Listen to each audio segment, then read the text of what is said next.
Also joining me is the man who may have stirred the hornet's nest with calls to impeach the president, even against the overwhelming support Mr. President appears to enjoy among lawmakers.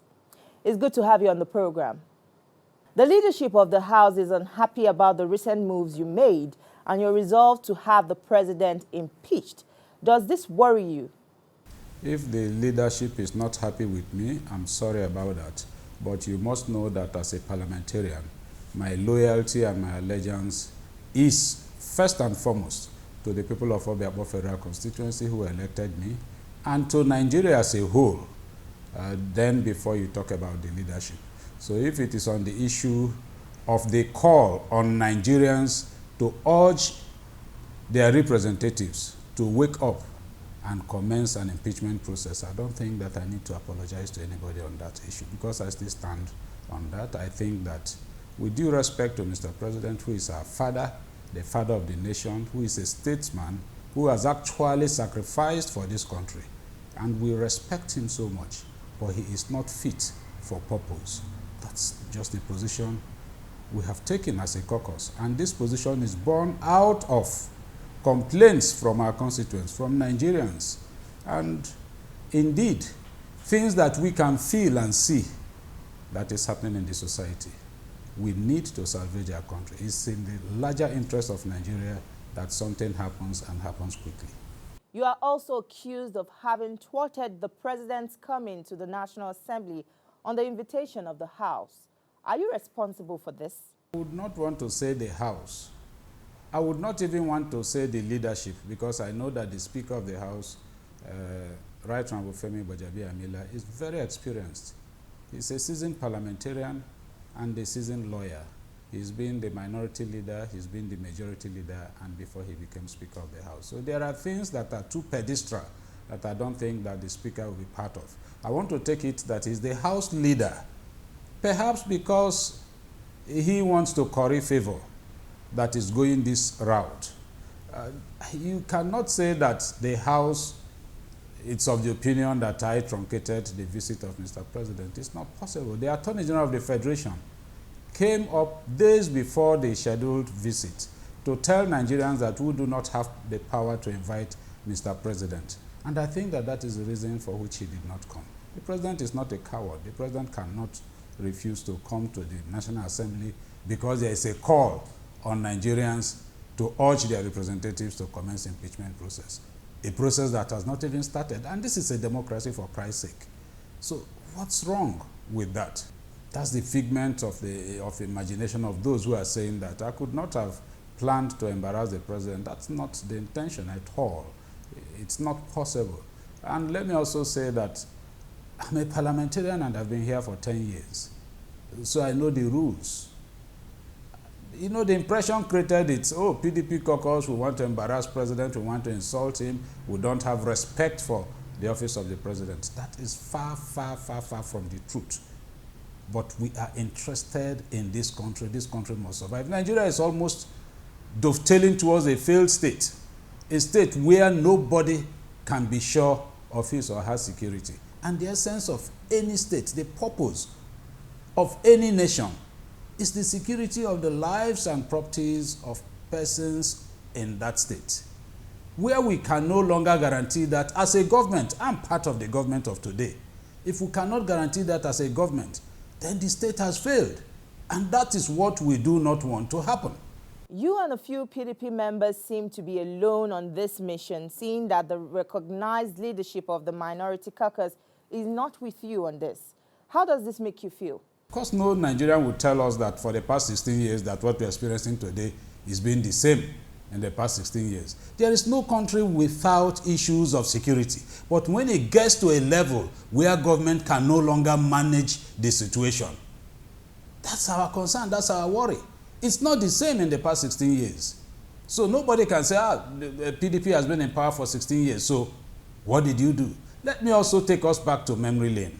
Even when PDP was in power, I will give one example. The removal of fuel subsidy, which has been happening every other month, and nobody is doing anything. President Jonathan, a PDP president, removed subsidy. And we reconvened the House under a PDP speaker, led by PDP members, we sat on a Sunday to condemn that act and call for a reversal, and even threatened that if it is not reversed, that will commence impeachment proceeding. That was under a PDP government. You can go back to history and look at these things. It is about our country, Nigeria. APC should stop politicizing these issues and then accuse us of politicizing it. The House leader did say you are not the minority leader and so you lack the authority to speak or act. Do you agree with this? By our rules, principal officers are stated. So we are not part of the principal officers. But then in every parliament, you have caucuses. You have party caucuses. You have professional caucuses. In fact, you can even have a caucus of persons who believe in protecting the environment. And so the PDP has a caucus in the House. More so, the PDP caucus is recognized by law. There is a court judgment. When the leadership attempted to discipline us for speaking on behalf of PDP, we had to go to court against the House. And there is a judgment saying that, look, they have a right to associate as members of PDP caucus. And these 4 parliamentarians are the leaders of PDP caucus in the House of Reps. The House of Reps was a party in that suit. The Speaker was a party in that suit. The Clerk of the House was a party in that suit. And they are aware of this judgment. So the House cannot tell you that they do not recognize the PDP caucus. That will be contemptuous. The House leadership has threatened to commence disciplinary actions should you not desist from this calls for Mr. President's impeachment. What is your reaction? If the minority leader is the leader of PDP caucus, now when there is an election amongst the parties, because you also have other parties in the minority caucus, what position will the minority leader take as a caucus leader? Is he going to take a position in support of ABGA, or in support of Labour, or in support of PDP? There are areas where you need to take party position, and that's why you have party caucuses. I have said so. I said not the leadership under Femi Gbajabiamila, because he will not do that. He is far more knowledgeable than Ado Dogwa, who is calling for that. I can tell you clearly, I'm on camera. Ado is just playing to the gallery. He knows that it is wrong to even threaten to sanction a member for calling on constituents to call on members to exercise their rights under Section 143 of the Constitution. If the House is no longer satisfied with the provisions of that section, we have powers to amend it. We can bring an amendment to expunge Section 143 from our Constitution, so that if anybody talks about impeachment, it becomes an offense. But you can't tell me that I cannot exercise my constitutional rights if that will lead to expulsion from the House rather than be cowed. I will plead with my constituents to tolerate it. On a final note, what really do you have against Mr. President and his government? And do you think calls for his impeachment is the solution to Nigeria's security challenges? The bulk stops on his table. Look, presidency is not an honorary title. It's not one that is given to you for purposes of decoration. It is a call to duty. It is a serious call to duty. Over 200 million persons are on you waiting. Their future depends on what decision and what step you take and how fast you take that decision and take that step.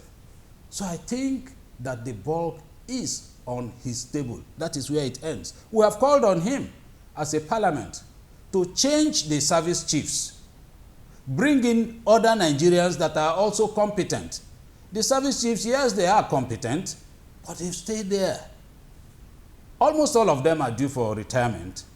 Change the service chiefs and bring in new hands so that we expect something new. And he does not want to do that. So what else do you want us to do as parliamentarians? We need a commander-in-chief that will lead from the front like our president promised us. a commander-in-chief that will be awake, that will talk more to Nigerians, that will reassure us and give us hope for the future. And that's why I call on Nigerians to please urge your representatives to take appropriate steps under the Constitution. Section 143, it's not an ornament. It's not just put there for fancy. We have tried it in other parliaments before us, tried it. There was an attempt to impeach President Obasanjo. Whether it worked or not, it changed a few dynamics of that day. And today, I also believe that this will make a few of us to sit up.